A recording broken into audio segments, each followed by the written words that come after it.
भागलपुर के 0 माइल स्थित हेलमेट चौक पर उस समय अफरा तफरी मच गई जब सड़क किनारे बनी झोपड़ियों में अचानक भीषण आग लग गई। यह घटना मंगलम अस्पताल के समीप घटी, जहां करीब 1 दर्जन झोपड़ियां जलकर पूरी तरह राख हो गई। प्रत्यक्षदर्शियों के अनुसार आग इतनी तेजी से फैला कि लोगों को संभलने का मौका तक नहीं मिला। स्थानीय लोगों के साथ मंगलम अस्पताल के कर्मियों ने तत्परता दिखाते हुए अस्पताल में मौजूद अग्निशमन उपकरणों की मदद से आग बुझाने की शुरुआत की। घटना की सूचना मिलते ही फायर ब्रिगेड की टीम लगभग 15 मिनट के बाद मौके पर पहुंची। दमकल विभाग की 2 बड़ी और 1 छोटी गाड़ी ने मिलकर आग पर काबू पाया। हालांकि राहत की बात यह रही कि किसी के जान माल का कोई नुकसान नहीं हुआ, लेकिन आग से झोपड़ियों में रहने वाले गरीब परिवारों का सारा सामान जलकर खाक हो गया। फिलहाल आग लगने के कारणों का पता नहीं चल पाया है। प्रशासन द्वारा मामले की जांच की जा रही है और पीड़ित परिवारों को मदद पहुंचाने की कोशिशें की जा रही है। मंगलम हॉस्पिटल के पास आग लगने से जो भी यहाँ पे झोपड़पट्टी थे उसमें 6 से 7 घर जलने की आशंका है और कोई भी हताहत नहीं हुई है। यहाँ के स्थानीय लोगों की मदद से ये आग पे काबू पाया गया। दमकल की टीम पहुंची मगर 10 मिनट के बाद पहुंची।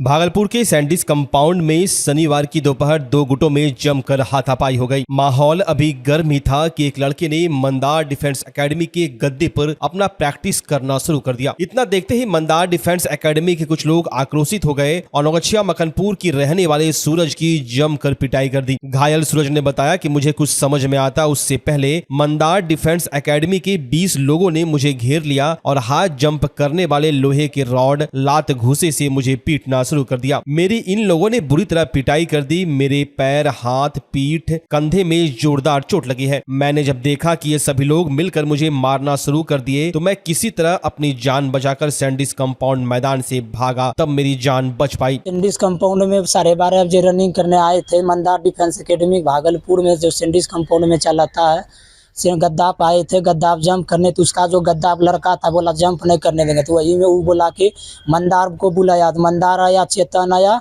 तो फिर वो लाठी लिया, बोला इसको मारो, ये सब लोकल लड़का है। तो फिर हम सबको मारा।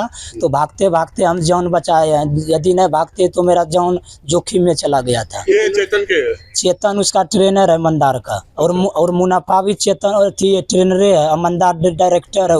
क्या कारण था? कारण यही था कि हम जंप गए थे करने के लिए, तो इसी के कारण हम बोला कि यहाँ से निकलो, लोकल लड़का नहीं करने देते हैं। घेर लिया था पूरा? हाँ, पूरा 20 गो के बुला के एकेडमी के लड़का को कॉल किया, फिर आया, फिर 20-25 लड़का मिल के मंदार डिफेंस के डायरेक्टर खड़ा हो के मारा। वो पाइप लिया सब, 20 भागते भागते हम जान बचाए, नहीं तो वो जोखिम में वहीं पे प्राण दे देता। किसी तरह हम भागे। हम तो रनिंग करने वाले लड़का थे इसीलिए भाग गए, नहीं तो मार देता। सैंडिस कंपाउंड ट्रेनिंग कर रहे थे वहाँ? ट्रेनिंग होमगार्ड का तैयारी करने आए थे। वहीं सूरज ने बताया कि इस मारपीट में मंदार, चेतन, संतोष के अलावे कई अन्य लोग शामिल हैं। सूरज नौगछिया के मकनपुर चौक का रहने वाला है। वो अभी होम गार्ड की तैयारी के लिए सैंडिस कंपाउंड मैदान प्रत्येक दिन आता है। सूरज की बस इतनी ही गलती थी कि वो मंदार डिफेंस एकेडमी के हाई जंप वाले गद्दे पर प्रैक्टिस कर लिया। सूरज गरीब परिवार से आता है। वो किसी एकेडमी में नामांकन नहीं करा पाया। वो स्वतंत्र रूप से अपनी तैयारी में भी air force, BSF, home guard, Bihar police दरोगा जैसी प्रतियोगिता की तैयारी कर रहा है। वहीं इस घटना से सूरज की माँ व बहन काफी सदमे में है। माँ का कहना है कि अगर इस तरह मेरे बेटे के साथ हो रहा है तो यह कहीं से सही नहीं है। यहाँ सुरक्षा का इंतजाम होना चाहिए। तत्काल सूरज का इलाज भागलपुर की सदर अस्पताल में चल रहा है। अब देखने वाली बात यह है कि पुलिस प्रशासन इस पर क्या संज्ञान लेती है। भागलपुर जिले के पीरपैंती प्रखंड स्थित कुजबन्ना मध्य विद्यालय में शिक्षकों और प्रधानाध्यापक पर 3 छात्राओं की बेरहमी से पिटाई का आरोप लगा है। 8वीं कक्षा की छात्राएं आबिदा खातून, आफरीन खातून और आलिया खातून बेहोश हो गई। घटना की सूचना मिलते ही पीरपैंती थानाध्यक्ष नीरज कुमार मौके पर पहुंचे और घायल छात्राओं को अस्पताल भेजा। प्रधानाध्यापक ने मारपीट से इनकार किया है। वहीं पुलिस ने मामले की जाँच शुरू कर दी है। घटना के बाद विद्यालय परिसर में ग्रामीणों और अभिभावकों ने जमकर विरोध किया। यही टीचर है, वहाँ बच्चा सब गले पूरा।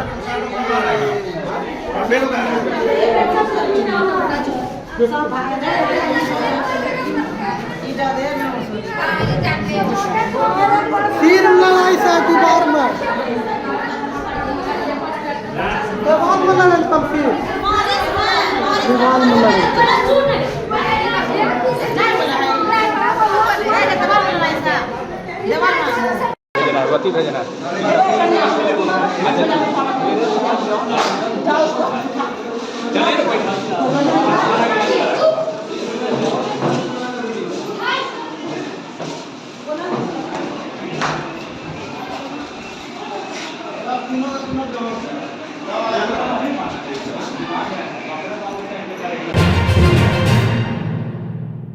मुंगेर जिला के तारापुर के संग्रामपुर में पुल निर्माण कार्य को लेकर दो पक्षों के बीच जमकर विवाद हुआ, जो खूनी संघर्ष में बदल गया। गोलीबारी की इस घटना में संग्रामपुर के रहने वाले रुपेश यादव गंभीर रूप से घायल हो गए। जानकारी के मुताबिक घायल रुपेश यादव को तारापुर के एक निजी अस्पताल में भर्ती कराया गया था, लेकिन हालत गंभीर होने के कारण उन्हें बेहतर इलाज के लिए भागलपुर के मायागंज अस्पताल रेफर किया गया। परिजनों का आरोप है कि मायागंज अस्पताल में पहुंचने के बाद करीब 12 घंटे बीत जाने के बावजूद किसी डॉक्टर ने उपचार शुरू नहीं किया। घायल की पत्नी अनुष्का देवी ने कहा कि हम लोग अस्पताल में हैं, लेकिन अभी तक ना कोई डॉक्टर आए हैं। मेरे पति की हालत बिगड़ती जा रही है। पुल के बारे में आप कौन हो? पति है आप कब लेके आए हैं यहाँ? रात में अभी तक क्या इलाज हुआ है? इलाज अभी कुछ नहीं हुआ है, खाली तनी हल्का फुल्का दवाई लिख के दिया तो ड्रॉप दिया, उसके बाद कोई इलाज नहीं हुआ है। बासी ड्रॉप आप लाए जहाँ पे पड़े हैं वहीं पे? हाँ यस हाँ। डॉक्टर क्या बोले? आपको क्या बोले? रात में जब आए थे तो क्या बोले?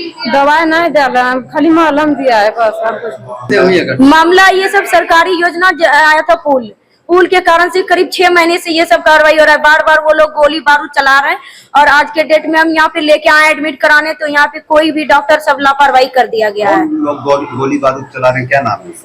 सचिन कुमार नाम है। क्यों गोली बारूद चला रहे हो? क्योंकि वो लोग बोल रहा है कि जमीन जो है पुल हम अपने हिस्से में बनवाएंगे, और हम लोग का कहना है कि 10 गड्ढा चीज हम बीच में बनाएंगे, हर एक इंसान उसका फायदा उठाए।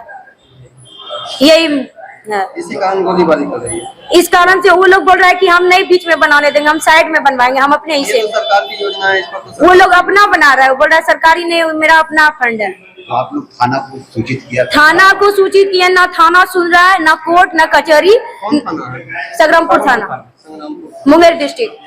अच्छा, ये मामला कब से? 6 महीने से मामला चल रहा है, 6 महीने से। वो जो जिनको गोली लगी वो कौन है? वो मेरा फादर इन लॉ है। भागलपुर में लोजपा रामविलास के कार्यकर्ताओं ने पहलगाम आतंकी हमले के विरोध में समाहरणालय गेट पर पाकिस्तान के प्रधानमंत्री का पुतला फूका और जोरदार प्रदर्शन किया। इस दौरान कैंडल मार्च निकालकर शहीदों को श्रद्धांजलि दी गई। मौके पर कार्यकर्ताओं ने आतंकवाद के खिलाफ सख्त कार्रवाई की मांग करते हुए एकजुट होकर लड़ने का संकल्प लिया।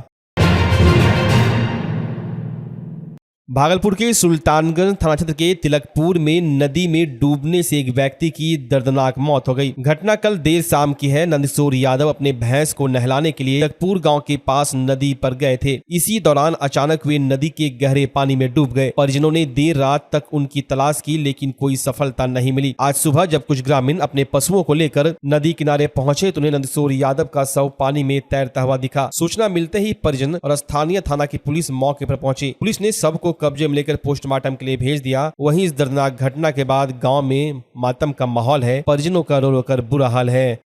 ये भैंस लेके गया था देरा, रास्ते में वो नदी है, उसी में डूब गया। कब डूबे हैं? करीब 11:30-12 के बीच में। ये कहाँ की घटना है? सुल्तान के तिलकपुर नशोपुर। बॉडी कितने देर बाद मिली है? बॉडी बहुत देर बाद में, करीब सुबह 4 बजे के लमसम मिली है। क्या नाम है इनका? नंदकिशोर यादव।